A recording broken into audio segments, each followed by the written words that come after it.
Greetings, gentlemen, and welcome to MGTOW Talks. Some of you might remember this format. I had done it once previously with the late Coltane. You might remember him, an Australian fellow. And this is my attempt to resurrect that, I suppose. I had always wanted to do a semi-occasional format of two-way talks between two men going their own way. And I'm fortunate to be here with a friend of mine who happens to also be going his own way. In addition to that, he's a degreed and credentialed biochemist, so he obviously has a lot of insight into spheres relating to that matter, and of course is no stranger to science, intimately related and connected and acquainted with science, rather. And having said that, we will launch into it. We're going to be talking about something relatively specific and yet expansive at the same time. He shall remain anonymous, and I shall refer to him as Sir Biochemist because, well, that's what you are, aren't you? Yes, thank you for extending anonymity to me. Well, it's, yeah, as they say in German, selbstverständlich, it's obvious. So, previously in our discussion, and I don't mean when we're talking about the historicity of the Jesus figure, which I thought was interesting, you did too, but after that discussion, I was talking about how it had been mentioned in the manosphere that the time of innovation is bygone, is over, and now one only needs to spread the message. Now, I offered my view on this, that this created a sort of false dichotomy, the idea that the two are mutually exclusive, spreading a message and innovation and or creativity. And one idea I had that we were discussing at length was what I might encapsulate as working towards a MGTOW hypothesis. Now, for a while now, many of us content producers have been making content, offering hypotheses, sometimes, unfortunately, with not enough data. And that's not because we didn't want to make use of the data, but because there was a dearth of that data. And so I mentioned, of course, the show, which you appear to be acquainted with, Golden Balls, right? Yeah, that's correct. They had a program on Radiolab and Planet Money. If people want to go look at those podcasts, if you want to introduce it more, go for it.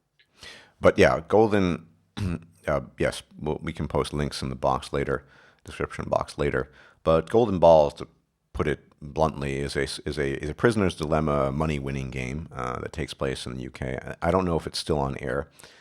I became acquainted with it when I was living in the UK, but then stopped watching it. Never on television, mind, but always on the internet.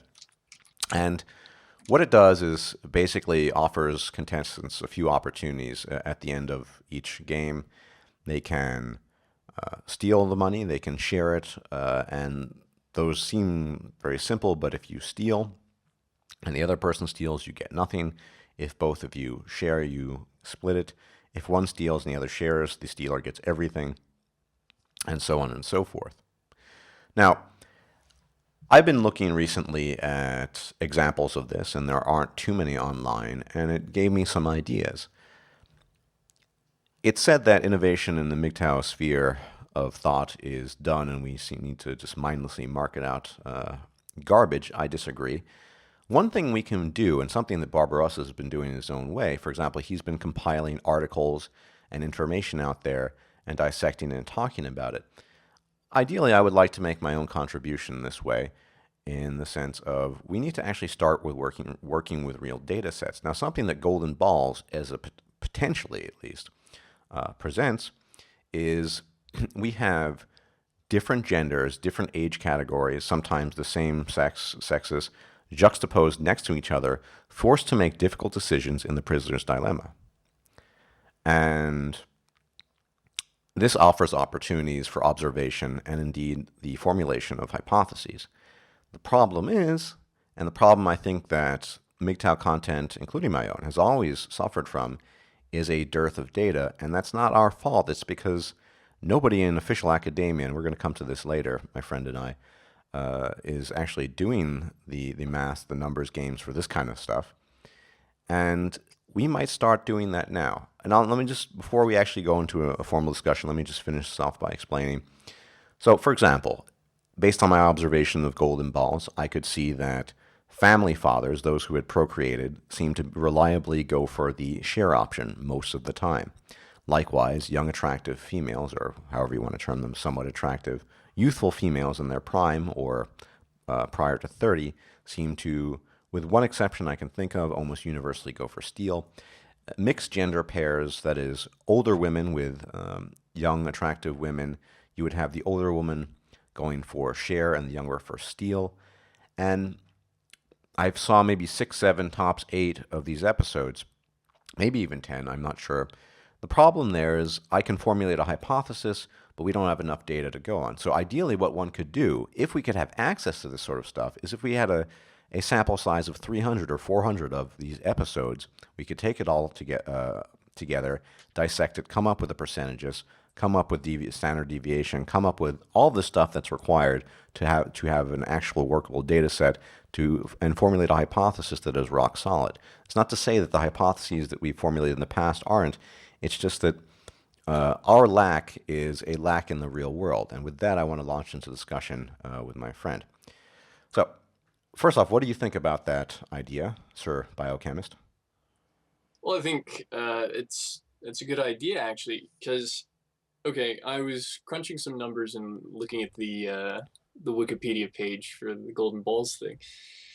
It turns out there were 288 episodes from 2007 till 2009 Okay.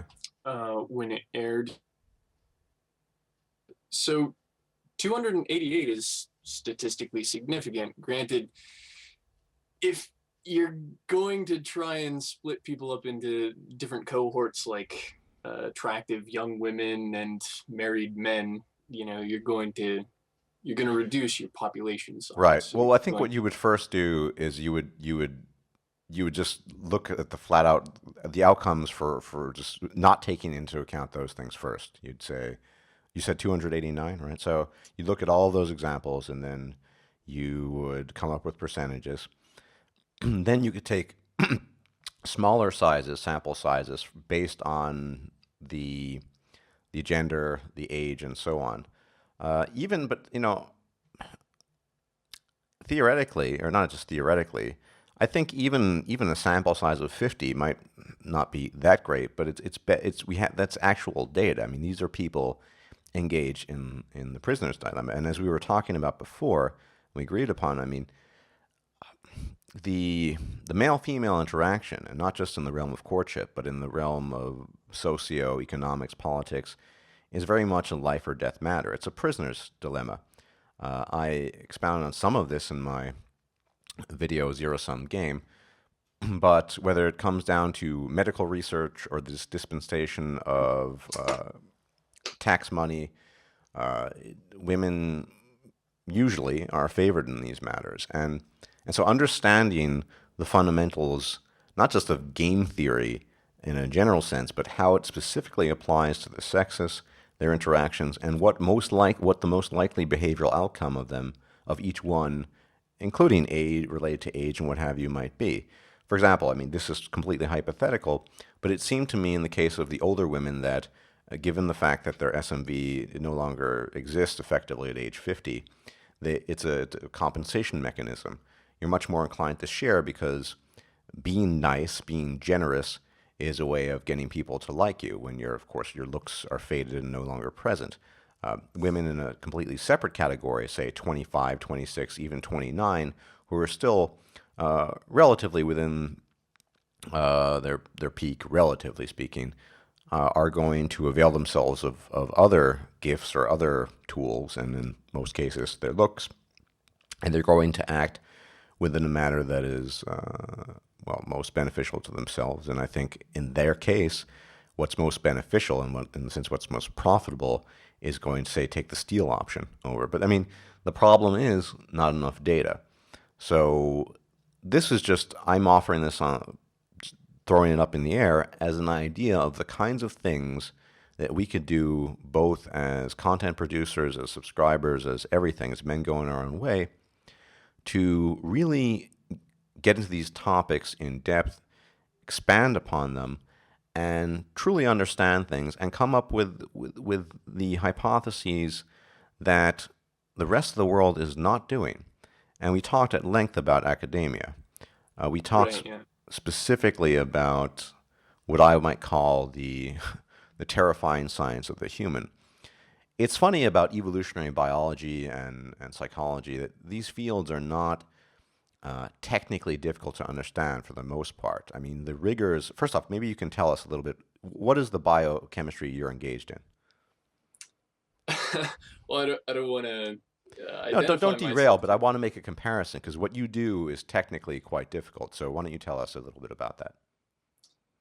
Well, I guess you could say that I study lithotropic bacteria and how they essentially eat rocks, for lack of a better word. They how metabolism works when they're getting their oxidative potentials from something other than oxygen, let's say, or let's say how they uh, how they break down copper sulfate, and it's important for mining applications. In fact, that's how a lot of the world's copper gets mined is through lithotropic bacteria and bioreactors, actually. But it's not human. No one cares about the Right. So I mean, bacteria. but the illustration or the point I was trying to make with that, and if you're more interested in that topic, we can talk about it later. Though I am not possessed of this knowledge, unfortunately, not at his level at least, is that the things that he has to do to understand this stuff are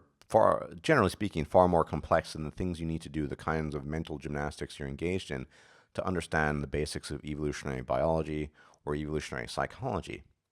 And yet, infinitely more complex because of inherent blockades that we have in our minds in due to evolution, and much of this I've talked about in the Contented Irrationalist.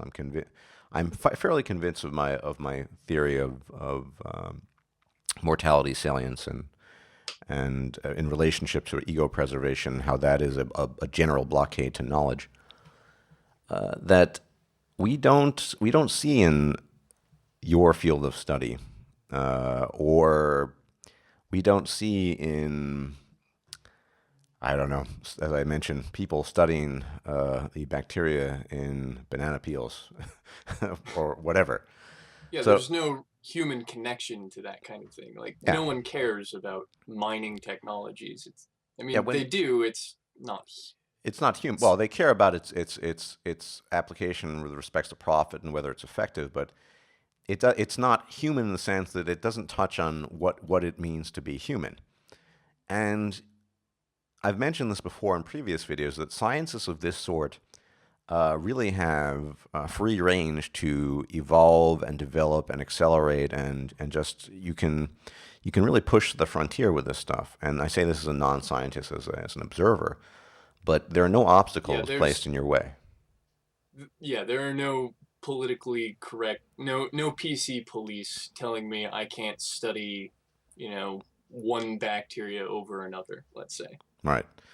And so this is why I think one of the reasons why you tend to see so much progress in the physical sciences compared, I've mentioned this as well or alluded to it, compared to quote unquote human sciences. And by that, I don't mean the humanities, although we know that the humanities are unfortunately infused with political correctness as well. But we talked about, or we have been talking about, these obstacles that are placed in our way. Now, I see, we've talked about this many times in the past, MGTOW as a means of overcoming that. Uh, Whether we're degreed credentialed or not, those of us with an interest and a drive and a desire to understand the fundamentals of the human sphere are in a position, particularly in this day and age with the internet, with access to the amount of information data we have, to do that. And we've talked about how, for both of us, MGTOW is certainly a much more a path of discovery and knowledge than it is merely don't get married and be careful when you're dating. Uh, Yeah, it arises from situational awareness at its. I mean, that's like the zeroth level of MGTOW. I guess, is that you are aware of your surroundings, and then eventually you realize more and more, and it really is more of a how deep does the rabbit hole go kind of thing. Like Right. it's just discovery. Do you think? Do you think? I mean, something that I've often thought is that many men who are going their own way are disinclined to further burrow into the rabbit hole because of some of the fears that we mentioned. Do you think that's? Do you think it's that, or do you just think it's just basic disinterest beyond the very basics? I mean, there are people who are peripherally interested in certain topics, and once you start digging into that, doesn't really apply to me usually. It's just you. Sometimes I'll admit my friend is very knowledgeable about many different fields related, and I'm in over my head with him sometimes. And at some point in time, I can't comment anymore. That's not me being disinterested though. But there are people who are, for lack of a better description, they just at some point in time they're just, oh, that's interesting. Okay, they got their And their then five switch minute off. dose, and exactly. Do you think it's that, or do you think it's just a deeper fear of realizing that uh, there is a rabbit hole? It might we're talking about going down to the molten core of the earth, if we were to draw an analogy. And do you think it's an either or? Do you think it's a mix? What are your thoughts on that? Well, so the people listening to the recording of this, they won't have they won't be privy to what happened or the discussion before where we were talking about uh, the sacrosanct nature of the black box of the human mind Well, and we should what. open up the discussion of the sacrosanct. I mean, by all means, do so. Yeah, so I think one of the barriers that a lot of people reach, and I mean, I think this is just human nature in a lot of regards, is you want to feel special, you want to feel important, and if you feel like, oh, you're just a thing that was caused by evolution, and that you're highly manipulable, and that you're you know highly suggestible to social mores and all these things, it it really decays that sense of I'm special. I've got a special reference frame in the universe. I'm the center of the solar system kind of thing. When you realize you're not as special, you don't want to go as far after that point for a lot of people because there's so much ego investment like you were talking about before.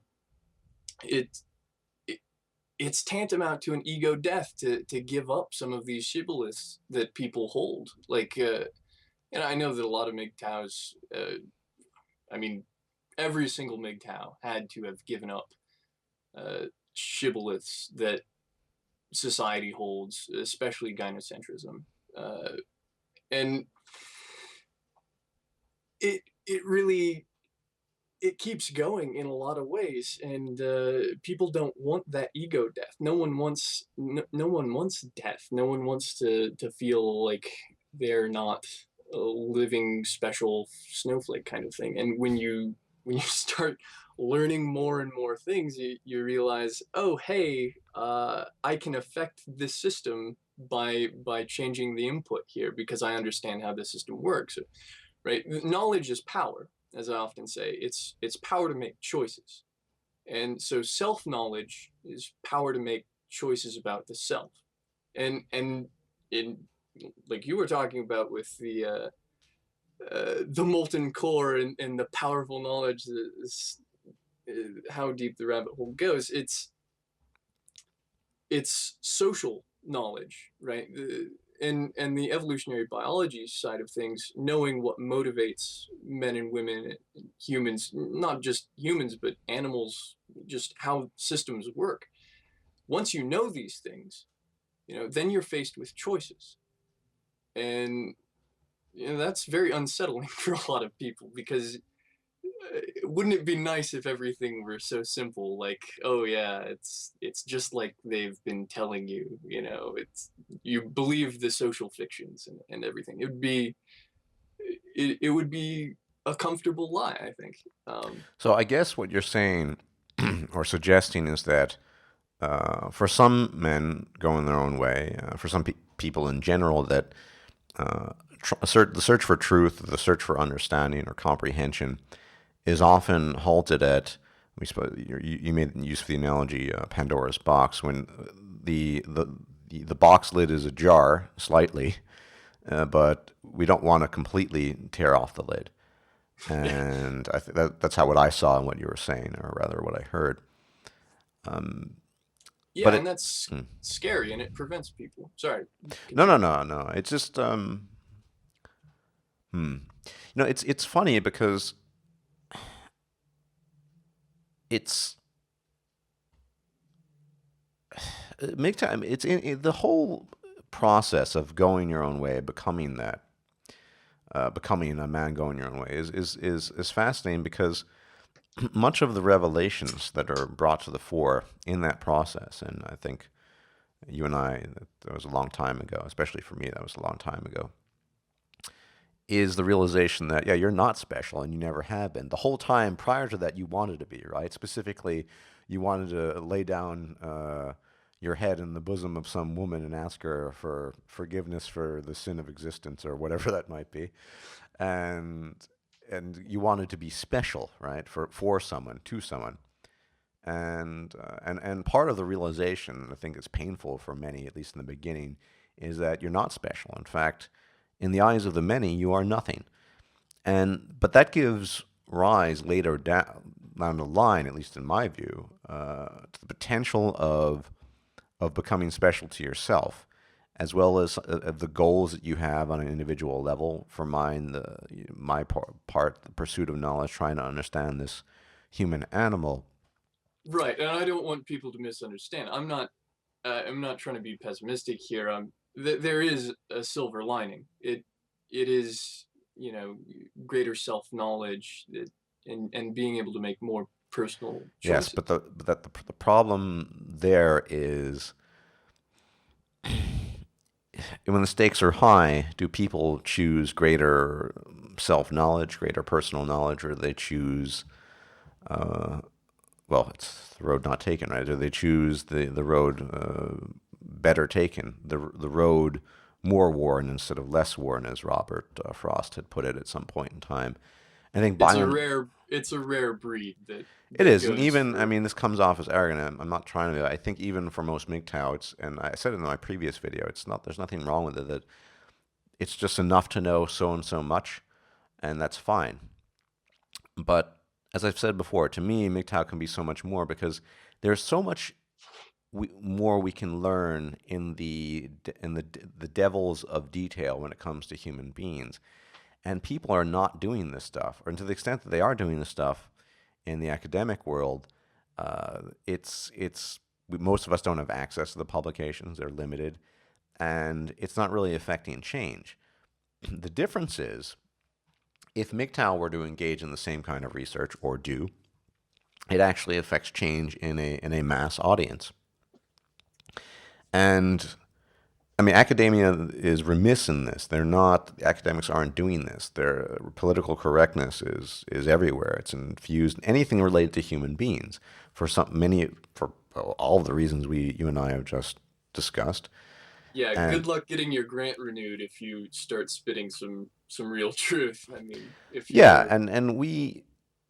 I mean, the whole ego preservation idea really hits home here because it you're fighting against just a behemoth. Actually, let's talk briefly about that. Just not so much the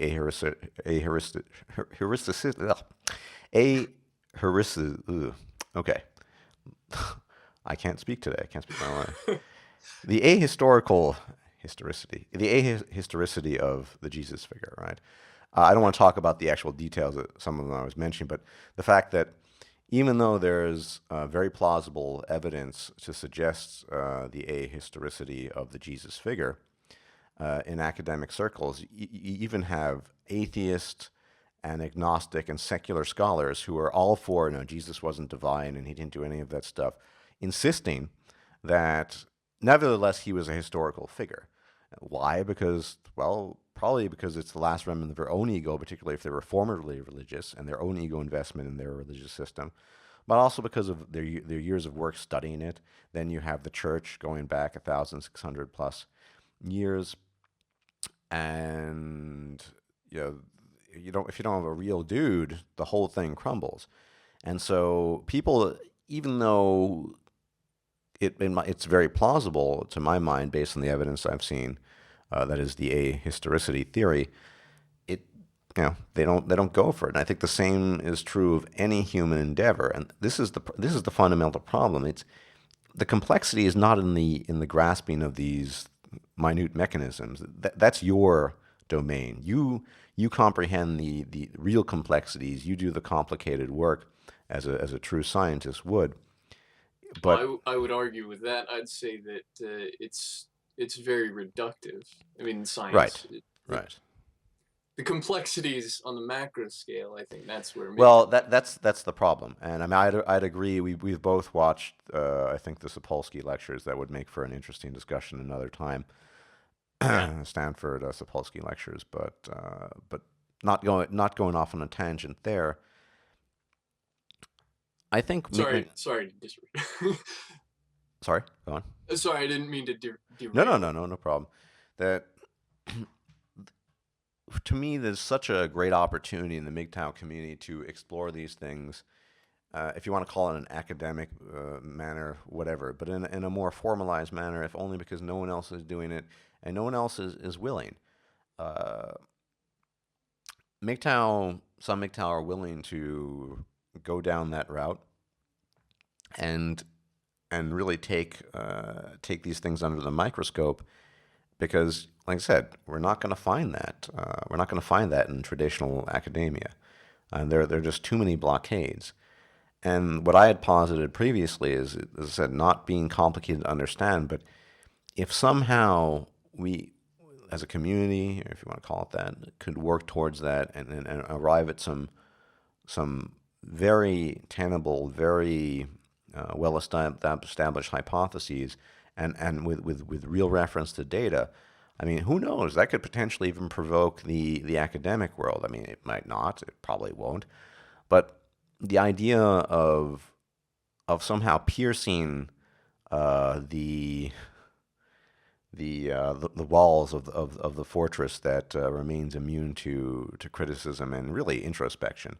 I mean, I was talking about some of these evolutionary psychologists like David Buss before and what have you, and I mean the amount of, and we were talking about Francis Collins, the head of the Human Genome Project as a evangelical Christian, how people live with these dichotomized states of mind, and it's to me it's bizarre, but something I feel, and that's maybe to you who've watched my videos over the years, this is what I feel compelled to do the stuff that I do. It's just, I need to understand what makes humans tick. I want to, and I want the world to finally accept that not being special doesn't make you not special. And I guess we were talking about that before, and I think you were getting at that. Can you expand on that, Sir Biochemist? The I put it in a different way. I said, not being special doesn't make you not special. It's just, it's a matter of perspective, right? It's not, oh, I'm not special. I'm not the special snowflake, as you put it. yeah, once you realize that there is no special reference frame in the universe, right? The insight of relativity basically was that there is no special reference frame. But uh, where where I was going with the silver lining part of that was that once you realize that, that opens up a lot of doors for you. Once you have the knowledge, you can make choices, personal choices or societal choices, whatever. Uh, when you, let's say, to use the relativity example and use that metaphor a little more, once you realize that you're not in a special reference frame, gosh, now you can send up satellites that don't get out of sync with the orbit because you've put them in a different energy layer, right? So equals mc squared, you change the energy, and you have to do the Lorentz transformation, but you like put it in a different part of the gravity well, and that has a relativistic effect as well as the speed. So you have to determine those two things. But the satellite's not a special reference frame. You are not a special reference frame. But if you want to have GPS satellites, if you want to open doors for yourself, if you want that silver lining, that good stuff from knowledge, yeah, there's some harsh truths that you have to swallow, but it's worth it. It's so worth it, because I mean, the alternative is the unexamined life where you're a slave to the pussy, I guess, or you're a slave to It whatever. was a really excellent description of the satellite analogy. Excellent. That's why I talked to my friend. He's very good at that stuff. These kinds of analogies, absolutely. But it's more than that. I mean, in that case, in the case of the human side, once again, it's living in that abysmal state of ignorance is. I mean, you are that willowy branch in the middle of a typhoon. I mean, you have no idea what's going on. You're getting swung in one direction and in another, and you're just ignorant. You can't really make heads or tails of it. That's why you start turning to self-help books and And it drinking. makes you highly manipulable. It I makes you mean, highly manipulable, and in my case, I was in an earlier incarnation extremely neurotic too, about just going the paranoia, neurotic, neurotic thoughts, neurotic behavior. It's of course these were particular idiosyncrasies that might have been common to me as an individual, but I've known other men of a similar bent, and if you don't let go of the special reference, you're not a special reference frame, as you put it, then it's really hard to let go of those other things that are really just damaging to you. So it I guess it certainly is a transformation. You have to accept certain things in order to transform. And the initial process, I I imagine it's a kind of disgusting analogy, but is insect and pupae mutate. I mean, there might be some pain involved, but they become something else. I'm not trying to suggest that we are arthropods or anything like that, but nothing else came to mind. But yeah, that initial transformation, metamorphosis, is painful, but the results afterwards are just a lot better. I mean, the caterpillar is stuck on the branch or the ground, but once it's a butterfly, it can fly around, right? yeah, everything but the imaginal discs, the stem cells basically get dissolved and you know eaten away by digestive enzymes so that they can make for what comes next. Exactly. It is an ego death, so I think that's a great metaphor. Yeah, and I think that's the final frontier, no matter whether you're going your own way or not, whether you're a man or a woman, is the ego death. And we talked about this before, and I mentioned this in Contented Rationalist, how if it's perhaps inevitable that we maintain some semblance of ego, and I think the evidence is suggestive of that, possibly or probably, that we invest our ego in the pursuit of knowledge, in the sense that knowledge feeds our ego to the extent that it's true and accurate to the best of our ability to discern that at all. I mean, we're not omniscient; we can't know everything, but that be the main focus. Instead, we focus on things like feeling comfortable or feeling good, which is kind of a byword for nothing. I just want to feel good, and I think changing that and modulating that in our behavior can work wonders.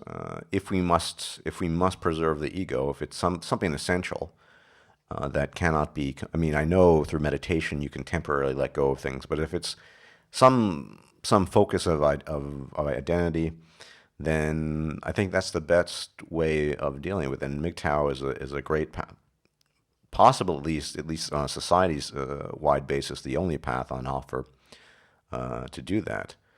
because because of the little and big deaths that you experience in going your own way. But Well, I think. Oh, go on. go ahead. No, no, please. There was something I said some number of months ago. I know that I wrote it in my journal and I told it to you about subverting oneself to reality, Hmm. to Yeah, I submit remember. to the facts, basically, Right. and to derive, if you want to call it ego or satisfaction, I guess, or happiness from essentially being right or being in harmony with reality. Hmm. Right? The idea is It's that, something that you and I both find a great deal of pleasure in. yeah, I mean it's that aha moment. It's that realization, I think, and I'm glad that there is that reward path brain for feeling or reward for figuring something out because it has a lot of survival Yeah, benefits. absolutely. I mean, that's the flip side of it. I mean, on the one hand, we evolved very much to preserve our ego at all costs because it's sort of the center of gravity, or personal gravity, rather.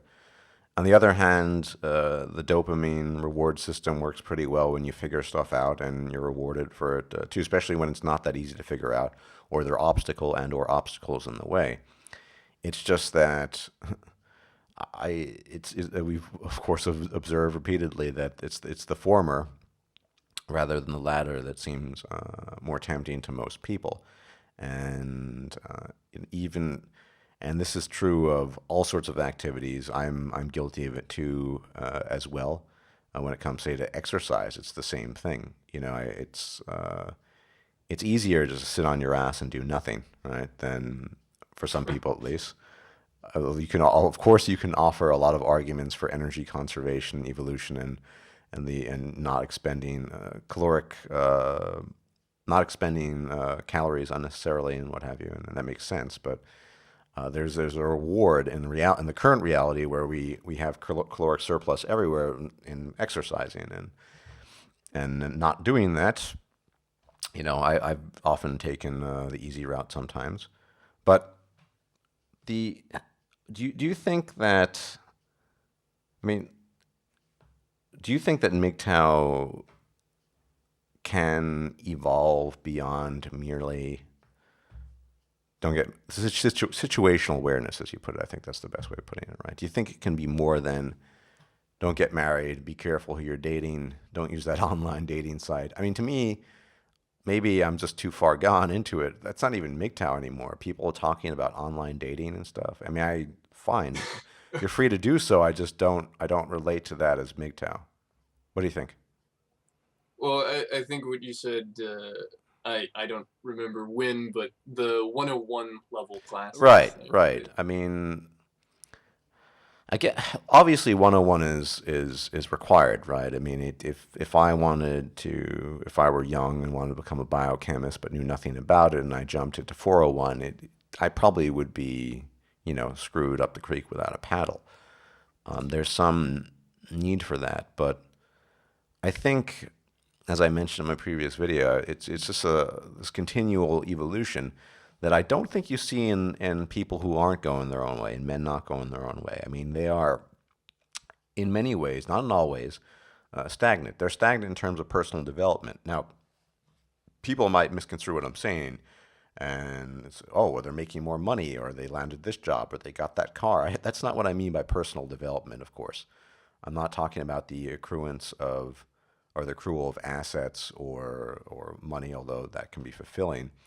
But very little of that activity actually involves self-reflection and what you actually are and the reasons why you're doing it. I've read comments about on in my comment section as well as elsewhere, men going their own way, who are still Stuck.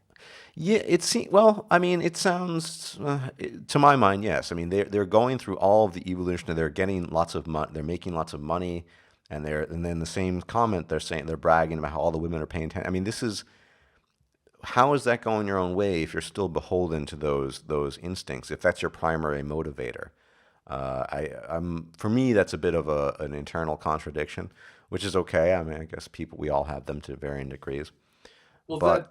that's an old script, right? I mean, if you're coming up with your own way, you've got to write your own script. What comes next, right? Hmm. You don't have something to follow in that sense. You can fall back on the social norms, like make lots of money, and that will be a good life. Let's say that's a social script that I think plenty of MGTOW, uh, well, I guess myself included. Yeah, I was going to say, my friend here is a monetary, in addition to being an expert biochemist, he is a monetary expert as well. But we can talk about that another time, maybe. No, I mean the uh, details of your monetary expertise, but I like economics. I have family members who study it at a high level, but that's beside the point. Yeah. But it's a social script, right? If you don't know what comes next, then yeah, you're gonna fall back, and it'll seem like you get stuck because you don't have that escape velocity or the energy to get up over that activation threshold. You yeah, you don't know what comes next because you don't you've got no direction if you're off script. And so yeah, yeah, I see a lot of people getting stuck because they're reinventing how to live. In a yeah. fundamental way, they're I reinventing think I how to think live. that's the biggest challenge in being in MGTOW, and I got to admit, I'm still. You were talking. I don't want to reveal my future plans because I was so uncertain, but we were talking a lot about that a few hours ago. How about my possible plans for the future and ideas, and even now, obviously there is there's always an element of reinvention when you're going your own way. There are admittedly I've read comments, and there are a lot of people who they're doing what they've always done, and they can in terms of the actual activity, and they seem satisfied, and at the same time they've managed to veer away from the road frequently taken. But in many cases, particularly in mine, there's a lot of reinvention in terms of what I'm doing, frankly, in order to make money, or what I'm going to do long term as a job, if there is such a thing, and so on and so forth. And I mean, a lot for me. I mean, many of you know I used to teach a lot. And then I was involved in translation. Some of that was at home, but some of that was in an office. But certainly in teaching, when you teach, especially adults, you realize that a lot of stuff is just bullshit. What do I mean by that? There's a lot of social cues. There's a lot of fakery. One thing I've always hated is the faker. We've talked about this before. One thing I love about being a YouTube content producer is that there's a level of authenticity that is, especially in being anonymous, but even without it, not necessarily. I mean that you are granted an authenticity that you can only with the greatest difficulty have in reality because of all the social cues and fakery involved in reality. We talked about this, I think, if you recall, when we were talking about in high school, I had a dress code and I had to wear formal clothing. I've always hated it since. It's a little more complicated than that, but how something like the YouTube format allows for just you speaking your mind without any of these filters and people paying attention to the content of your mind and without all of that fakery. And so for me, in terms of reinventing myself, career-wise, if you want to call it that, job-wise, or just activity-wise, the things I did in the past, I mean, more than half of it involved all the fake smiles and all the other bullshit. And if you had been doing something that didn't involve that or it never bothered you, I think I recall it doesn't bother you wearing the monkey suit. That's not going to be a big deal, but I mean, it's gonna come down to an individual thing, I suppose. But that even for me, that's ongoing because I did things that I only partially enjoyed previously, and there was just too much bullshit attached to it. I mean, one thing I hate is the human fakery. I mean, a friend of mine who is quite successful at what he does has his own motto. You got to fake it to make it, and there's a lot of truth to that. In fact, there are even psychological theories suggesting that that's how it works. But do you have any thoughts on this? Well, yeah, there are feedback loops, and if you so for instance, one study that I rather liked was how people stood, and if they stood in the Superman stance with the hands on the hips, chest out kind of thing, Hmm. it affected their mood, like how it, just these little things, these feedback loops, the faking it affects people. But uh, beside that, I think, I mean, yeah, you've heard of the Dunning-Kruger effect. This was posited by, I think they're at Cornell, these Cornell psychologists, that basically people who have lesser skill, it's a form of cognitive bias. People who have lesser skill create a form of illusory superiority, and that's the fake it to make it effect, effectively. And people buy it; they lap it up. People with actual competence in what they're doing tend to be much more humble, if you will, about what they can do, and often will downgrade their abilities, and a lot of that has to do with their competence because they understand maybe the complexity of the problem and think, well, it could work it out, could not. We don't really know.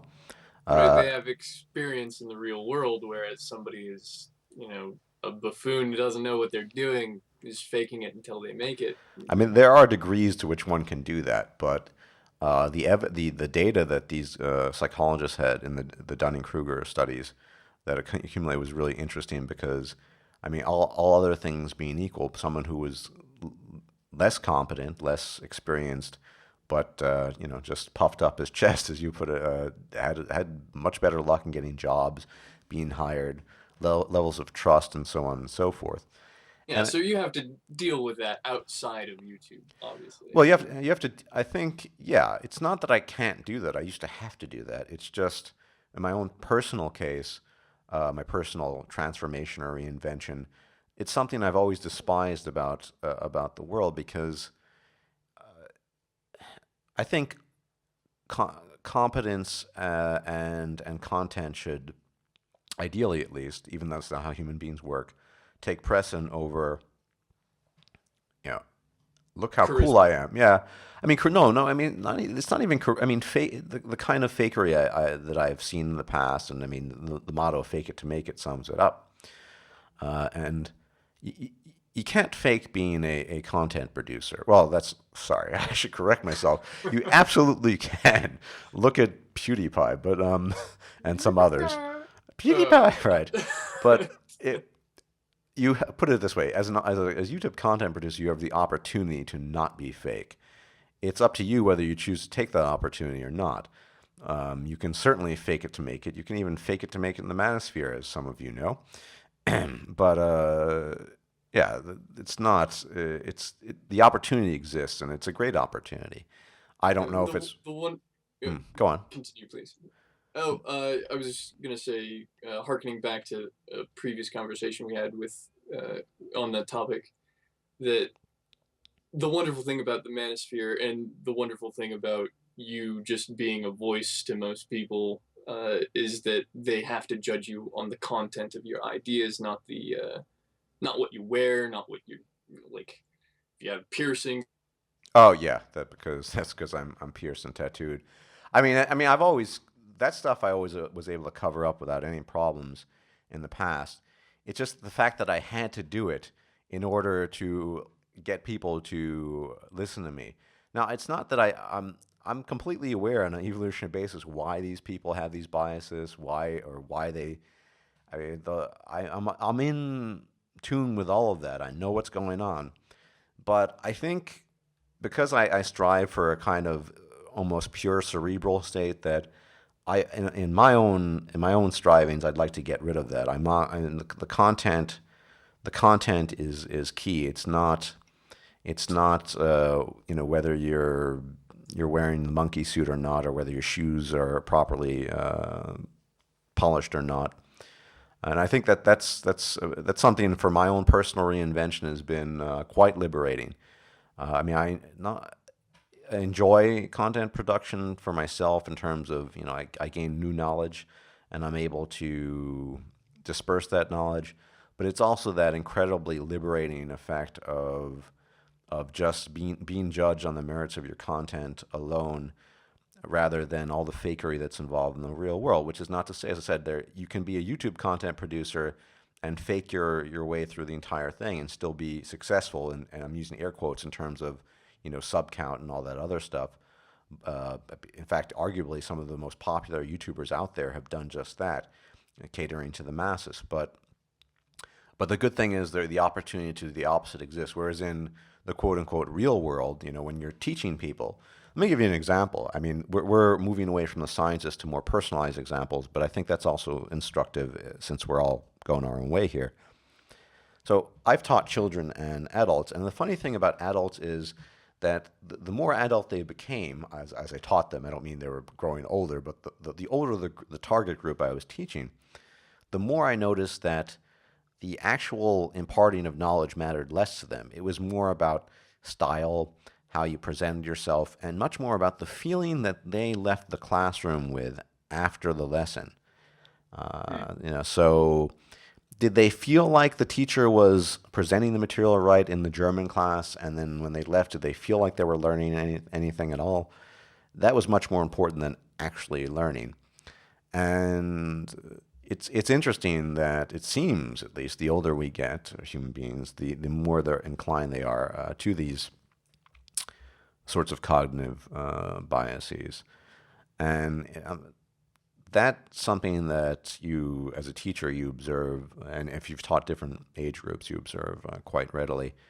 Whereas perhaps young, not necessarily children are just a different issue, but say teenagers or young students, university students, it's interesting because they're not. I mean, they're certainly they've been socialized and they've grown up in a civilized setting, and so they have these mores, or if you will, these customs and ideas, but they're not quite as inflexible. I mean, we know that human brain development doesn't really fully stop until 25, as people who are in their 40s or even 30s and 50s and onwards.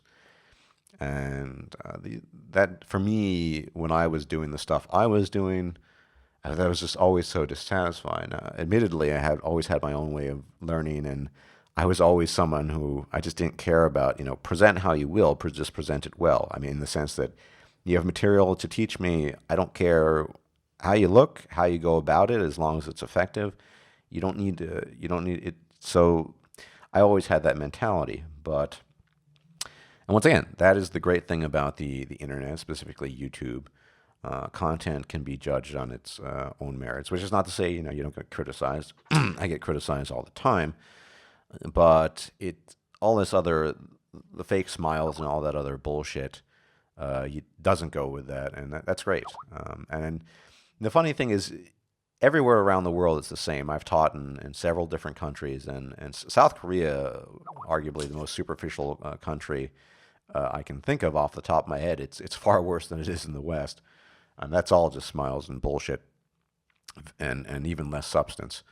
So I'm telling you guys this as a point of reference that some of us, when we go our own way, for me the easy thing, going my own way, was just sort of becoming more of what I had always been.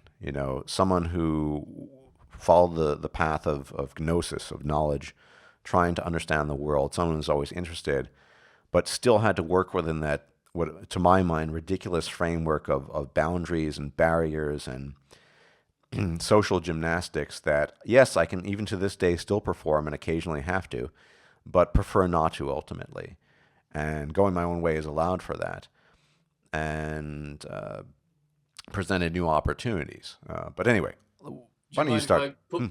Do you mind if I put my own spin on that a little Absolutely, bit? go for it.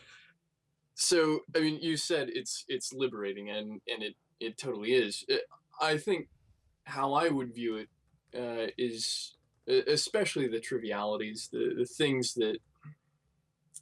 that take away the little things that are inefficiencies, right? Because you care about if uh, if the information is presented effectively or not, Hmm. right? So like the efficiency doesn't really have anything to do with the superficialities of these Right. things. And imagine, I know that women have what's called the beauty commute, right? That Yeah. they spend however many hours, minutes, a day in front of the mirror, prettying themselves up, I guess.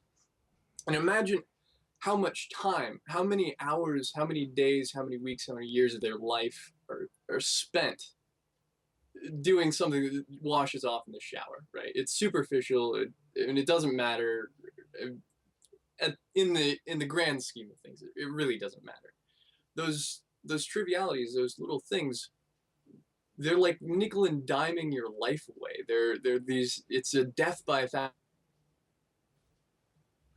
Shouldn't wear those shoes, and then you've got to go and spend however many hours But going the and getting these. dilemma that woman, say that theoretical woman is in, and or the situation is the same as anyone else. I mean, uh, she's to probably exists. Well, a woman is almost by definition blue pill, but you know she exists in that blue pill world. And for her, mobility is gained primarily by her youthfulness, her beauty, her attraction. Oh I mean, yeah, of there are plenty course, of but studies. No, I'm not gonna call that her life or like a rich inner life. Let's say I think yeah, that yeah. detracts from Well, yeah. I the. mean, if I think that's the when you get too caught up in the whole fake it to make it, the social stuff, the social cues vis-a-vis appearance and what have you, you lose out on a whole lot of other things. And I think if you're not going your own way, it's all too easily lost. And these things become.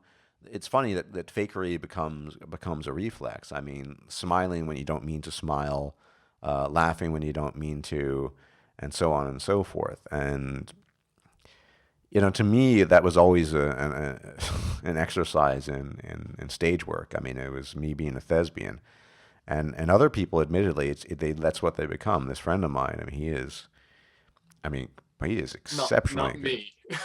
No, no, no, no, no, no. This other friend of mine. He in air quotes, he teaches. He's a teacher of English as a foreign language. He knows nothing about grammar. He couldn't. I mean, if his students actually grilled him on English grammar, in contrast to me, he would be brutalized. He couldn't explain, the left hand from the right in this context. But he presents himself well. He laughs. He makes the students laugh, and so they're just lost in the fuzzy atmosphere of somethingness, right? But it's not. It I would argue that they're not learning a tremendous amount, but that doesn't really matter because they're happy, right? That's what they're quote unquote happy. But, Mm. and I think this goes back to a fundamental problem that we're talking about previously. We could be content simply with the acquisition of knowledge. I know I am, and you are, but there are others who value some other outcome, and it seems the tendency is that given things like the Dunning-Kruger effect and others, that most people value that other outcome. Well, it depends on how much you weight the value. Like if you value that aha moment more Right. than the conformity moment, uh, yeah, I mean it becomes your values, right? If you want one over the other, you're going to seek out the other, one or the other. Yeah, yeah, yeah. But I think I think that's a difficult thing if you're going your own way and you don't if you recognize how the world works, how the social world works, how human beings work, the human ape, with all these cognitive biases and what have you. I mean, super prevalent one is the height thing. I mean, everyone knows that taller people make more money. I say this as someone who's 174 centimeters. That's not tiny, but it's not tall. This is not me. I mean, I'm lest someone throw the bitter pill at me. No, I'm just observing that this is related to the Dunning-Kruger effect. I mean, someone can be, I don't know, 175 centimeters, and someone else could be, 190, and the shorter one can be much more competent, but that's not how the actual world works. I think this is what I'm pointing at, is that so much of these social conventions we have that are based on cognitive biases that don't always map onto reality. And this is something that can be really a great thing about MGTOW. That is to say that being judged on your content, on the contents of your mind, rather than whatever else there might be. And this is not me, I mean, in case people misinterpret, whinging on about the harshness of reality. I'm not a social justice warrior. I accept things as they are. I'm just stating that the social cognitive biases that we have don't always map on to reality. And the problem is the autopilot, right? I mean, that's really the biggest problem. Most people aren't even aware of this stuff. If I stand in a queue to get a coffee, and I'm not using Stardust thinking cap as I might often do, I revert to that often as well. Things like that happen quite easily. So To fall back into yeah, it's a default state of existence. The non-examined life is a default state of existence, I think. Even though going your own way certainly helps a lot in countering that. But it's easy to slip back into that. But yeah, I've rambled on, I think, long enough about my own personal reinvention and things that may or may not be related to MGTOW. I'm not sure, but I mean, I'm sure some of my audience identify with some of the things that I cited as. Well, there's something to be said for the journey and not just the destination, right? Oh, Go absolutely. I for a mean, walk. in my case, I suspect before I'm dead that my life will be the journey. I don't think there is in my case, a destination, just because of how often I have been uprooted and uprooted myself physically in terms of location, but also in terms of what I'm pursuing in terms of the knowledge that interests me at the moment. And by that, I mean a span of years. We spoke before when we were talking about the ahistoricity of Jesus, how I had spent years when I was still doing classics and ancient history and medieval history. It just fascinated me, and so I spent a lot of time with it. And then Especially because you thought that was yeah, I thought, well, my fascination with religion, everyone who knows Stardust knows that I'm highly irreligious, and I always have been since my inception, right? But the reason why I was involved in the atheist community, I'm still freaking. I discovered the other day a moderator on the Sam Harris forums after I don't know now 10 years, 9 years. Weird. I don't post anymore, but was because I thought the key to understanding these conflicts of ego and I mean, the key to rationality was understanding the conflicts that arise due to religion. And then I realized somewhere down the line that things were much more complicated than that. I mean, religion is just one aspect of it. And yes, I learned a lot, and there were interesting things. I mean, I'm still nominally interested in the question of Jesus, the Jesus figure historicity, or ahistoricity. But that was, we talked about rabbit holes, right? That was kind of just the surface of the rabbit hole, right? Or it was yeah, it was yeah. somewhere down. I don't know. Maybe it was 3 meters down. Maybe it was 3 meters down, but I realized after I had gotten to the 3 meters down that this is more like 20 meters down, or maybe even 30. I can't figure it out. But it's not Yeah, just 3 meters. religion is just the crust, and you've got a far way to go Ex- before you get to the exactly. mantle of and Absolutely. the core of what drives Yeah, humanity. you always have those lovely scientific analogies. You do them a lot better than I do. Maybe it's because you're a proper scientist. Well, But yeah, the biogeochemistry with the whole geology thing. I like the rabbit hole because then I can throw in rock names or like geological features or something. it definitely works for me. But moving away from the religious end, mind you, I left the atheist community, if you want to even call it that, years before the whole Atheism Plus started. So I'd just been disconnected from that. And yeah, I just realized things are a lot more. If you really want to go into the details, the devil is in the details. Religion is the crust. And if you understand the details, you can understand religion too.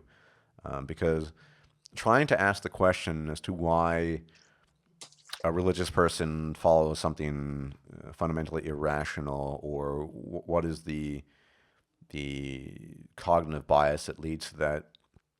Those are questions that are much better answered when you understand things like evolutionary biology and psychology and how we evolved, and perhaps a bit of neurology as well. Those things can help answer that rather than just focusing on the religious connection. I mean, if you understand why we have cognitive biases and why we're inclined to believe weird things, then, as I think there was a Michael Sherman book years ago as well, why we believe weird things. Hmm. That'll Michael Sherman is a science historian, for those who don't know. That'll help you that'll help you understand religion, because religion is part of the big picture as well. But it's not, yeah, it's not. It's, as you put it, it's really still at the crust. It's not, and the thing is, it's not that I'm completely disinterested in it. It's just that I think for myself, at least, I've dissected the whole religious. We've talked about this. How you still like debating with religious people, and I just find That's it a complete waste of time. I know you. I think you framed it as honing your sh- sharpen my teeth. sharpen your Or teeth. Yeah, I can see the value in it, but to me, talking with real, I mean, there are some talks or discussions I'd have. I mean, if someone's familiar with the research or the ideas behind the historical versus ahistorical Jesus, I might have a discussion about that. Still, I need to brush up. It's been years, but as far as, I mean, we know why people are religious. Basically, the science is out on religion. It's so. I mean, they're huge incentives for believing that kind of stuff. I oh, they're mean, huge. Yeah, they're the group ginormous. cohesion that you get out of believing something that's kind of ridiculous. I mean, if everyone believed it, there's a the level of group cohesion. Well, yeah, I mean, we saw this.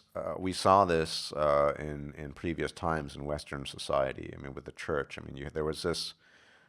I'm sure there were lone non-believers for whatever reason, or heretics. There were heretics. At least the church did declare them as such. But yeah, there was a unified belief, more or less, and it feels good. It feels. I mean, I think this is some of the stuff that I've talked about in Barbarossa as well. Is that you just it's team A versus team B, and this is where you can be led astray. Where if you claim allegiance to one team, and it's the team that you're claiming allegiance to rather than the ideas, which may or may not be correct. I mean, that's debatable depending on what the ideas are. Then the ideas become subordinate to the team, and there will always be a danger that your pursuit of truth will be subverted by that allegiance and abject loyalty to the team, rather than a loyalty to the truth of the ideas within the team. The team ultimately, to my mind, is irrelevant. That's why I don't buy into the whole conservative versus liberal, blah blah blah blah. Present an idea. Is it good? Does it match up with reality? Okay. I don't care what camp you come from. That's why, I mean, I was talking about the scholar Richard Carrier, who handled a lot of the historical Jesus questions. I mean, he is a rabid feminist and atheist pluser, but, so what? He did a good job with the other stuff. Yeah, a So, person can be right about one thing and wrong about another. It's absolutely. Absolutely. And this is another cognitive bias we have. I mean, this idea that someone with great knowledge in one. I mean, for example, this has happened. You have great scientists who might be extremely competent physicists or chemists or whatever, who are then or then asked questions about economic policies that they know next to nothing about, because they're titled scientists and what have you. So it's entirely possible to not know a lot about one thing and know a little bit about something else. But I think may I that, add something? yeah, Oh, sure. No, no, uh, please add. I think in addition to the ideas, the like what judging whether an idea is good or bad, and not the group or adherence to the idea rather than the group. I think personally, adherence to the methodology, not just the Right. idea, not just the group, but Well, yeah, because how the you get methodology is going to be key in determining whether or not the outcome is correct or not. right. And so like the scientific method, for instance. I'm a huge fan of it. I think Francis Bacon, brilliant, love it. I think it's a great way of getting closer and closer to truth. And so I just wanted to add the No, methodology. absolutely. The methodology is core too. But I mean, we should also add to that that if groupthink or team thinking is part of the methodology, my team thinks that's already a false step, right? That shouldn't be part of the And that methodology. poisons the well. Yeah. Exactly, it poisons the well, and you're not going to get very far with that. But absolutely, methodology is essential in the picture as well. And that goes back to the value of testimony, right? Whether, I mean, can you use testimony as evidence? I mean, people can lie, right? So Well, the New Testament and right, we're talking about, yeah, I mean, that's especially when it's almost 2,000 years ago. But even, I mean, we know, if we're going to talk about that, we know in the case of eyewitness, modern eyewitness accounts that they're highly unreliable. Our memory is highly faulty, and it doesn't really work very well. People have been thrown in prison for years based on defective memory, human memory. right, so So, groupthink or the truth through consensus doesn't really hold water. no, it I mean, doesn't. Not only does it not hold water, I mean, it can, but when it holds water, it's arbitrary. Put it this way: groupthink can be true, but it's not because it's groupthink, because everyone thinks it. I mean, right, for example, if prior to the Copernican era, everyone had a primarily, or the Catholic Church has held a primarily heliocentric model as opposed to geocentric, right? Uh, then they would have lucked they into would the have other they would one. have lucked into it exactly. It's not because everyone thought it. Yeah, it wasn't. It was because it happened to be correct. But I think we're often as human beings very liable to fall into that trap. Everyone else thinks it's, i.e., it's got to be good or it's positive. And I think, but all of these, everyone else thinking it, oftentimes just comes down to our cognitive biases and our inclinations. I mean, it's why reality shows are fucking, in my eyes, worthless, but they're extremely popular. They tap into those innate psychological needs that human beings have. It's why, I mean, have you ever tried to watch a PewDiePie video? Oh God, no. If it's Uh, just, I don't, I get it, but then I don't get it. It's one of those cases. I look at it and I just think, wow.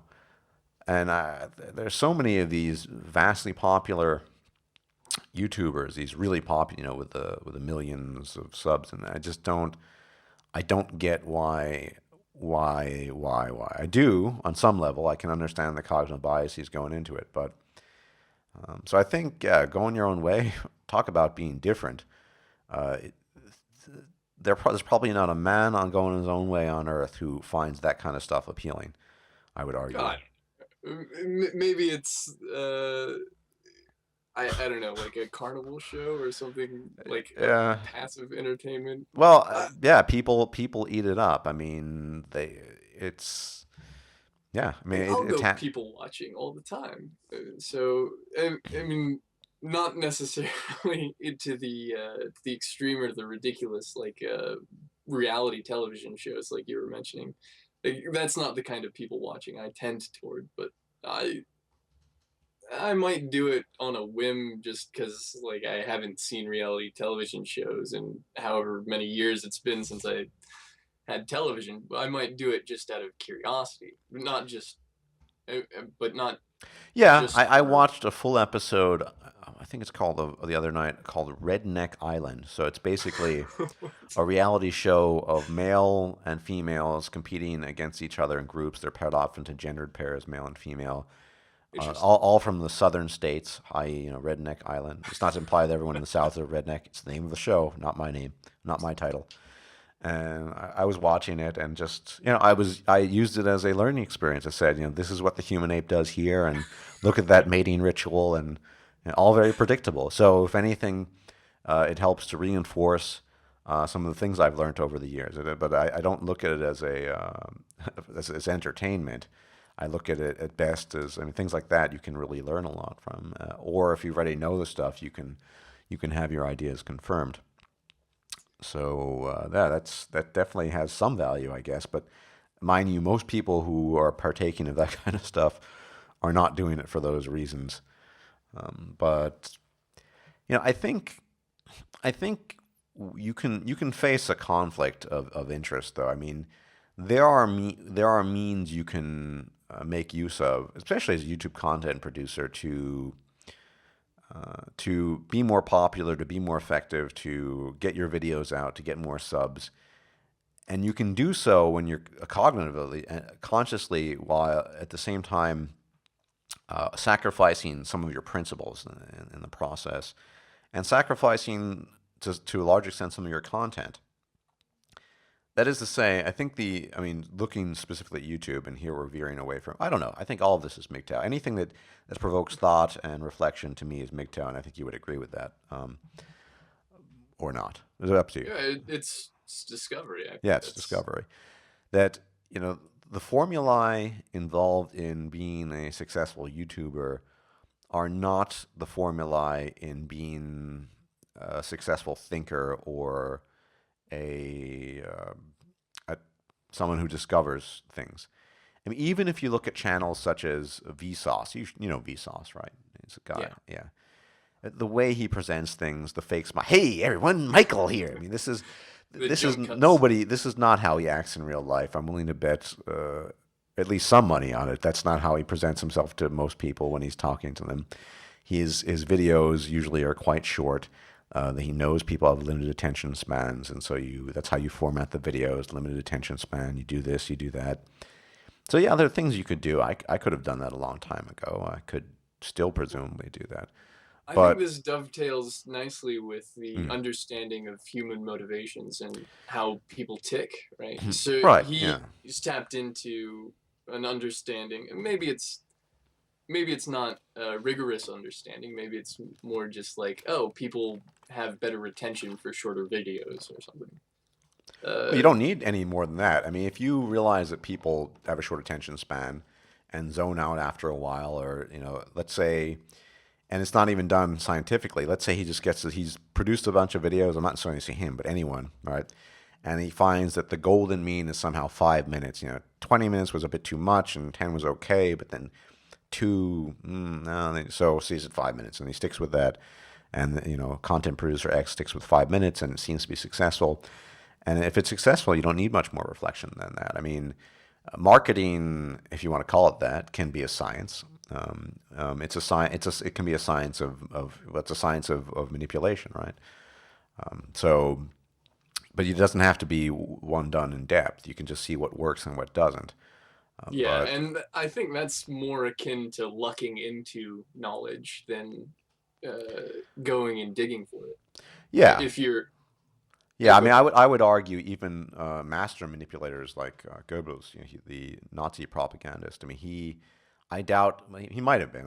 But my suspicion is that he wasn't someone who was particularly involved in the actual inner workings of the human mind with respects to manipulation. He seemed to me much more of a pragmatist, although this is just my observation far removed from the historical period. Stardust, it occurs to me that if you wanted to be, you could be an expert propagandist and like a Yeah, wonderful probably. manipulator of like the power that you may have may astound you, I think. Or maybe Yeah, it wouldn't. Maybe you're like, I oh I yes, don't. I know that I I can do think I could and couldn't be. I by now I possess the knowledge and the means. well, I mean Um, from an amoral from yeah, perspective. Like if from right. If I but not that you would, but that No, you it's could. it's something I can't stand. It belongs to the. I mean, it's part of the fakery category. It's why I can't stand people who do that. I can't stand YouTube content producers who are fake, no matter what their origins or types of content might be. No, I mean, yeah, absolutely. It's if you understand the basics, and even more than the basics, it's not that difficult. But If yeah, it's that kind of thing is anathema to me, and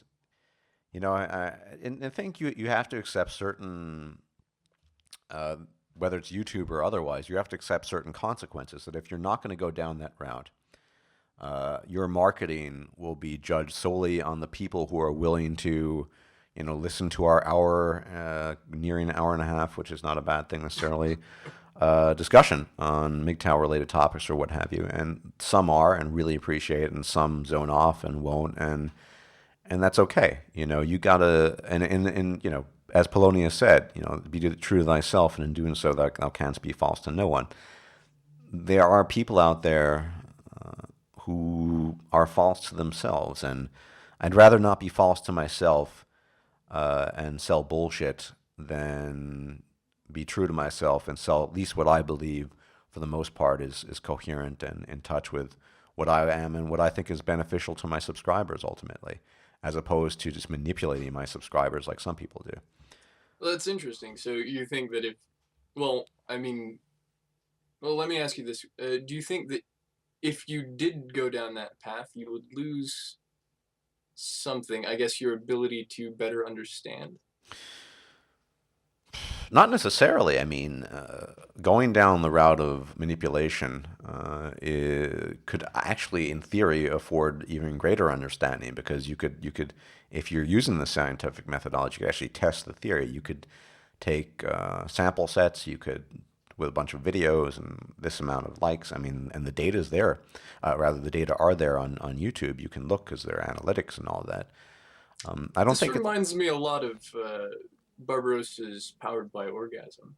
Just that was excellent. I mean, Barbarossa, who I consider a friend, of course, has made so many great. That was an excellent one. I mean, one of so many, but yeah, that was excellent. Go on. but the like understanding how the human mind works, which I think is Yeah, pretty thematic for the conversation we've been having, yeah, which is absolutely. I mean, you can do that, but we can discuss. I mean, the nature of morality is a separate discussion, but let's just use in conventional terms. No, to me, for me personally, it's a personally amoral thing.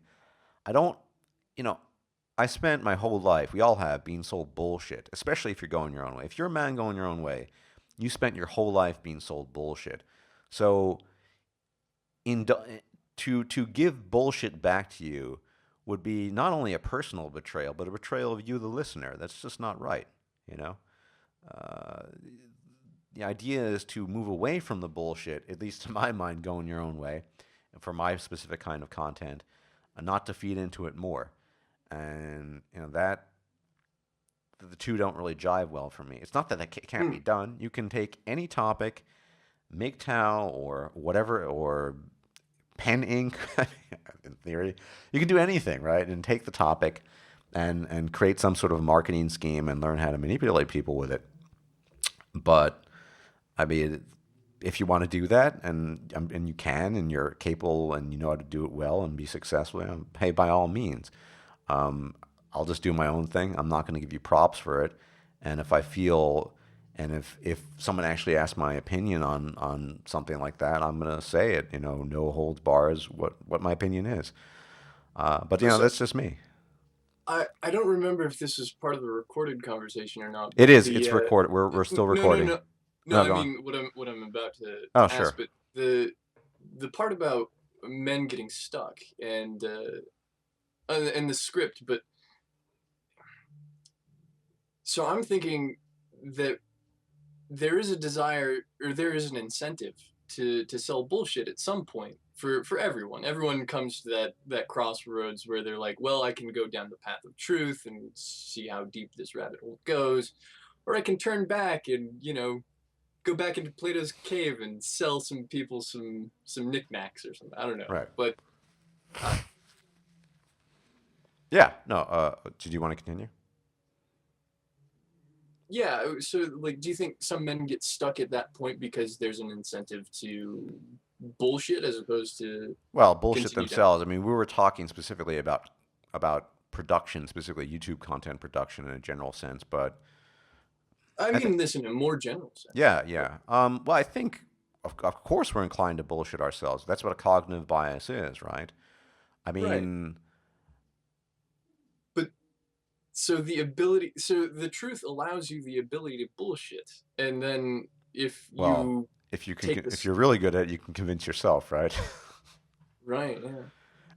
I mean, some of the best bullshit artists in history are the ones that were so good at it not They no, convince they convince themselves. themselves and also convince themselves that what they're doing is ethical and proper. I mean, the history abounds with such people. I mean, the 20th century, particularly the 20th century, is filled with a laundry list of such people. So yeah, So there's definitely some. It's kind of a weird regression into a cognitive bias that you're aware of, and then you kind of become the victim of the cognitive bias that you had been so aware of from the get-go, right? right, yeah. So to relate this back to MGTOW, the stumbling block that some men get to, like they'll rely on the previous scripts and not go off script or not seek truth, that kind of thing. Uh, do you think do you think that they're fooling themselves, or like uh, You know, or that they I just don't that's know it's hard what? to say. I cannot see into the minds of my fellow men. It's hard to say whether I don't know, fooling themselves. I mean, I think people at the end of the day are trying to feed their egos, right? We've talked about this, and at least have some sort of equilibrium of ego. Equilibrium might be a good way of putting it. And sometime for many people, men, women of all sorts, the best way of doing it is not what we discussed, just pursuing truth relentlessly or to the best of our ability. It's not to say that everything we do or say is true, but we're trying to at least arrive at that. Well, I And try as much to couple my ego to yeah, reality, exactly.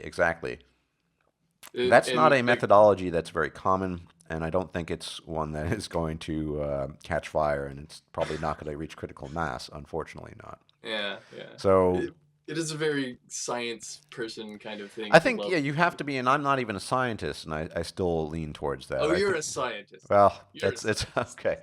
High Lord biochemist has stated that I must be, but no, I mean, I think that's going to be come down to an individual personality quirk, right? For some people are wired that way. It's clear that Barbarossa was wired that way from the very first videos he was making. I mean, he is a chemical engineer, effectively.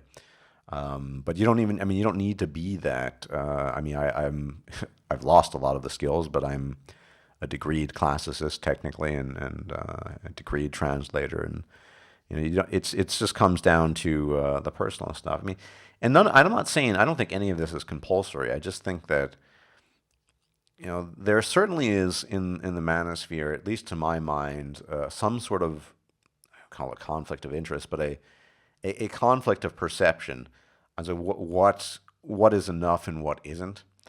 And I respect in the sense that I mean, I have neither the means nor would I actively try to oppose the idea that it's that basic situational awareness, the 101 stuff is okay. Um, and I can't, and for I think most, it's going to be enough. But I know for a fact, based on my subscribers, that there are men who crave more. They want to understand more, and they're all doing it in their own way. They're pursuing different fields of knowledge, different fields of scientia, as the Latin word originally meant, knowledge, and yeah, that's a great thing, and that's what I think. Ultimately, what I want my channel to be about is it's a channel for those kinds of men who are pursuing knowledge, and MGTOW is a part of that. It is the path towards knowledge. It's the path to understanding the world, and it's the path that's undiluted by all the constraints that have been placed on them previously. Remember, when you're not, I mean, it's not that you can't be reflective as a non-man going your own way, or as a female for that matter. These are all entirely possible. It's just that the likelihood that you freed yourself from the blockades that all your evolution has placed on you, and as well as the blockades that have developed social blockades as a consequence of that evolution, it becomes a lot more difficult. You have limited tools. I was thinking, I know I mentioned this in my previous video. I have a friend in the UK, a doctor. We talked about him before, actually. Yeah, still there, right? Oh yeah, Yeah, yeah, yeah. And he reminds me of me to certain, in some ways not all, but in some ways it's so much to a T when I was younger, my mid 20s or whatever. And he just, because there's some element of mirror reflection there. I want to help him. I listen to him every now and then, But the tools that he has at his disposal are just so different. He's a bright guy. I mean, he's going to be a doctor soon. He's not dumb. He knows his stuff about many different subjects. But when it comes to the personal stuff, the self, it, he's just kind of at a loss. And he was telling me he's looking at self-help books, and he's medicating again. And I mean, this is related to bodybuilding, but I don't have a problem. It's no problem. He's on synthetic testosterone and blah blah blah. And okay, and he's listening to his buddy's advice about women. I mean, to me, that framework that's not the framework that you have that you're going to recover within, right? Because this is the cycle. This is the Sisyphean cycle. I mean, that's a good way of putting it. We all know the myth of Sisyphus, the Sisyphean cycle, or maybe we don't. Anyway, for those who don't know, and I'm not doing this from a point of hubris, but rather explanation. So Sisyphus was a mortal in Greek mythology who defied the gods, long story short, and was then condemned to push up a boulder or rock up a hill or a mountain. And at the end of this task, or rather just before it reached the top, it would roll back down, and he had to begin anew. And of course, the existential Algerian revolutionist Camus, he wrote a book, The Myth of Sisyphus and what have you, and I don't want to get into existentialism, but the point I'm making is that without the tools that MGTOW can impart to a man, you are effectively stuck in a Sisyphean cycle when it comes to those things like depression, personal neurosis, struggling with any sort of personal issues, because you're in that blue pill feedback loop, right? Everything is okay. This is the problem. So I liken it basically to, you have an illness, right? And instead of actually attacking what the illness is, you're medicating the symptoms, right? And that's and I realize I'm not in a position to help this guy. And even if I were a more kind of purple pillish kind of guy or a 101 kind of MGTOW kind of guy, I still couldn't, because to him, as much as I consider him a friend, the idea of just leaving all of that behind is not only too terrifying, it's just inconceivable. And I on an intellectual level, I realized I can't really relate to it at all. But I think how did we get here? Right. That MGTOW allows you to break free of that cycle, and that the stumbling block. The stumbling block, yeah, and you're no longer caught, at least within that context, in the Sisyphean task of pushing up that particular boulder, and it's a big boulder because it keeps so many men down in so many ways. And since you go ahead. No, please. Since you use and my pronunciation's different, I say Sisyphus, but well, Sisyphus is, yes. I'm using the adjectival form, of course. Sisyphus, Sisyphean. Okay. Yeah. Well, so my metaphor of that guy. Well, I have a different metaphor. No, let's hear it. Let's hear the metaphor. So, and I don't want to do too much thermodynamics or No, I'm sure. stuff, Look, I have physicists and chemists in my audience, so please go on. Okay, so, well, very much like a boulder rolling up a hill, a reaction takes place. Let's make a metaphor out of this, or an allegory, or extend it, right? Or extrapolate this into not just a reaction on the chemical level, but let's say on a personal level. You have to reach some activation threshold. You have to reach the top of the hill, as Sisyphus would. Except, if you have a catalyst, if you have something that makes that hill more easy to surmount, or lowers the activation threshold, or the transition state energy would be the technical term for enzyme kinetics. If you have a catalyst that helps you, then you can go forward with the reaction at a much greater pace, or you can go through some reactions wouldn't normally occur within our lifetimes because the energy barrier is just too high without a catalyst. I think that there has to be some catalyst for somebody if they find themselves in in the And sound wave exactly, walker. and it can't be Stardust, the Thinking-Ape. I mean, it could be, but it's not necessarily going to be me. I mean, me just telling someone something is not going to be the catalyst. And Right. But if he's a smart guy, and then that would set off one hell of a chain reaction, right? The reaction that would take place in him, if he's smart and if he gets it, and if he doesn't spend all of that, I mean, waste all of that time chasing women, let's say, and he devotes himself toward whatever he wants to devote himself to, really, uh, that would be quite an energetic reaction. Uh, yeah, yeah, but I don't see it happening. I mean, you're a fan. I mean, of the triage view of things, right? right. You can't Yeah. save everyone, and I mean, even using this, I don't even like using the term save because it has this sort of salutary affectation to it. I'm not in the business. I'm not a savior, but and nor is what I'm saying. You know, the province Well, you're helpful. of salvation. Yeah, I'm helpful. I guess I try to be, but Salvation is a. well, yeah. I mean, it comes from Latin salus, which means health. And anyway, but yeah, yeah. I mean, I try to be helpful, but yeah, there are some men that are just totally, uh, totally out there, and they're never gonna.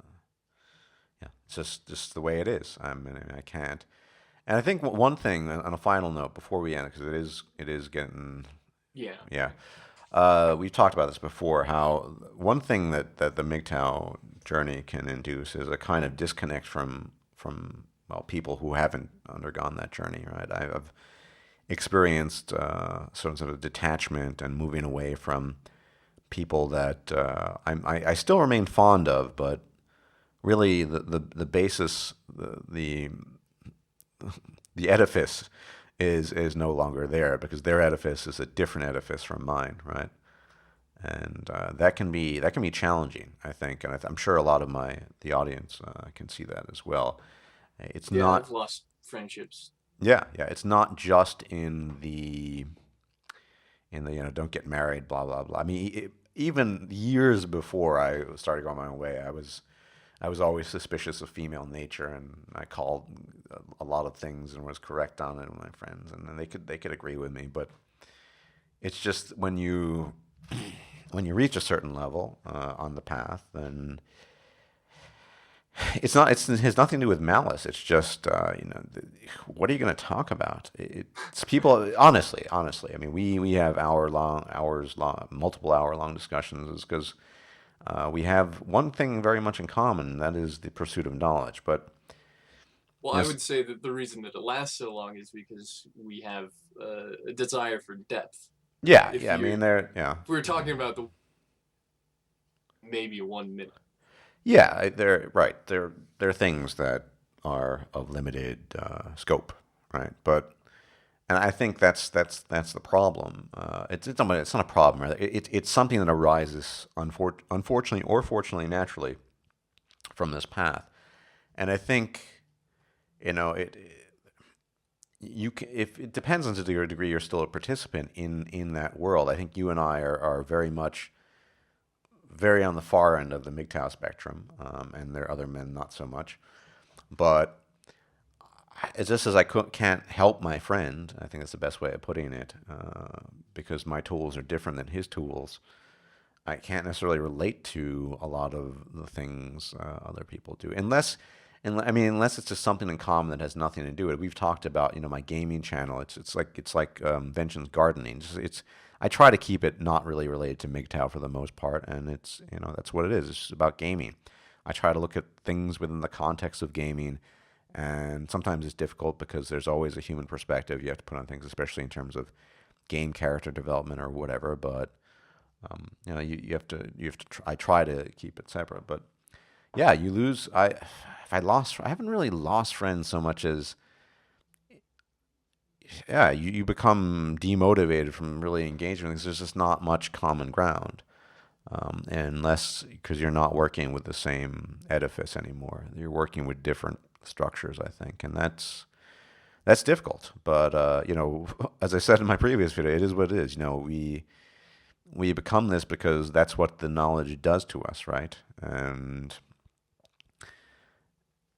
yeah, I wouldn't give it up to go back to a state of neurosis and worry just so I can touch base with old buddies of mine. That doesn't. I mean, it's not worth it.